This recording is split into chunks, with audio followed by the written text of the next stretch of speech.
All right, let's jump right in. Today, we're tackling a question that seems simple, but trust me, the answer is pretty mind-blowing. What is the real fundamental difference between a star and a planet? You know the feeling. You're outside on a clear night, you look up, and you see this just incredible sea of brilliant dots. Some of them are twinkling, and others have this really steady, solid shine. We all know some are stars and some are planets, but why?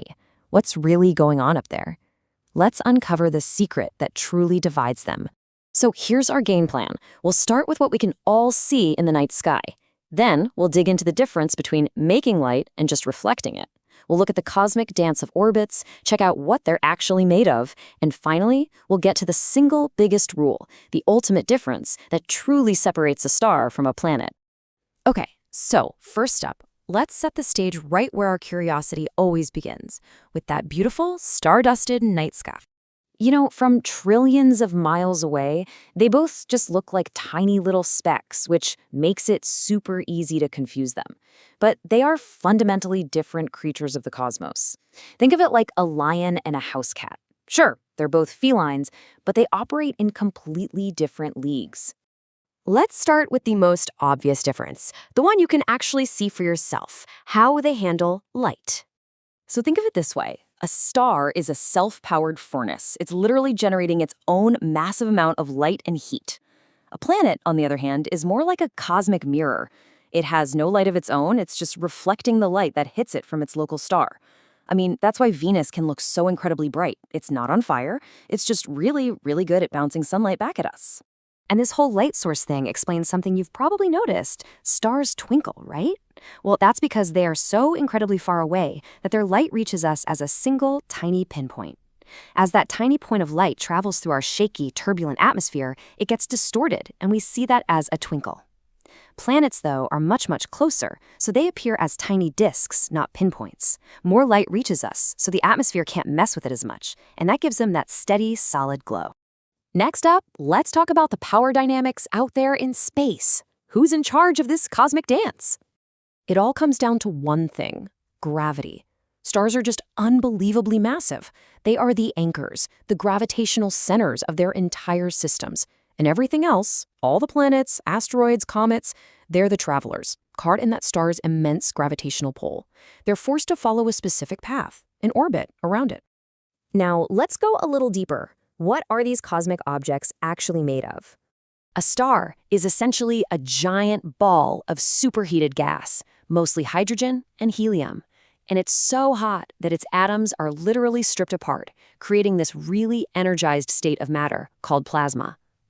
Planets, because they're so much cooler, are way more diverse. You can get rocky worlds like Earth and Mars, or you can get those huge gas giants like Jupiter, which are just layers and layers of gas, maybe with a solid core hidden deep inside. And just to give you a sense of the sheer scale we're talking about, you could fit over 1 million planets the size of Earth inside our own star, the Sun. 1 million. That's not the difference between a baseball and a basketball. It's the difference between a single pebble and a whole mountain. So we've covered light, we've covered motion, and we've covered what they're made of. But all of that leads us right here to the single defining characteristic, the one non-negotiable rule that separates a star from literally everything else. The ultimate dividing line is a process called nuclear fusion.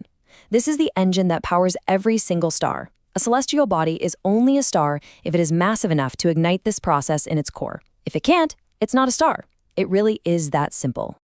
So how does this incredible engine actually work? Well, first, a star's own massive gravity crushes its core with unimaginable force. This creates insane temperatures and pressure. And under those extreme conditions, hydrogen atoms, the star's fuel, get slammed together so hard that they fuse and become helium. Now here's the magic trick. In that process, a tiny fraction of their mass is converted directly into a colossal amount of energy. And that energy is the light and heat that makes a star shine. So here's our final scorecard.